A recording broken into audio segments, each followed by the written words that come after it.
સમાચાર જૂનાગઢથી જૂનાગઢમાં કૃષિ મંત્રી રાઘવજી પટેલ દ્વારા નિવેદન આપવામાં આવ્યું છે। આપને જણાવી દઈએ સમાચાર કૃષિ મંત્રી રાઘવજી પટેલનું મહત્વનું નિવેદન સામે આવ્યું છે। માંગરોળ મગફળી કૌભાંડને લઈને નિવેદન આપવામાં આવ્યું છે, ત્યારે કલેક્ટર અને સંબંધિત અધિકારીને તપાસના આદેશ પણ આપવામાં આવ્યા છે।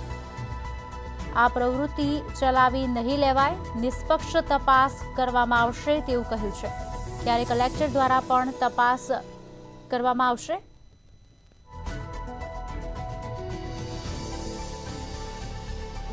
અખબારી અહેવાલ મારફત જાણકારી મળી છે। મેં તાત્કાલિક મારા ખાતાના અધિકારીશ્રીઓને આ બાબતમાં ચોક્કસ વ્યવસ્થિત તપાસ થાય અને આવી પ્રવૃત્તિ કોઈ કરતું હોય તો એની સામે નિયમાનુસાર કાર્યવાહી થાય એના માટેની જરૂરી સૂચનાઓ આપી દીધી છે। જિલ્લા કલેક્ટરશ્રીને પણ એના લેવલે તપાસ કરવા માટે મેં સૂચના આપી છે અને આવી ક્યાંય પ્રવૃત્તિ થતી હશે તો કોઈ પણ સંજોગોમાં એ સાંખી લેવાશે નહીં અને કડકમાં કડક કાર્યવાહી આવું કરનાર તત્વો સામે થશે।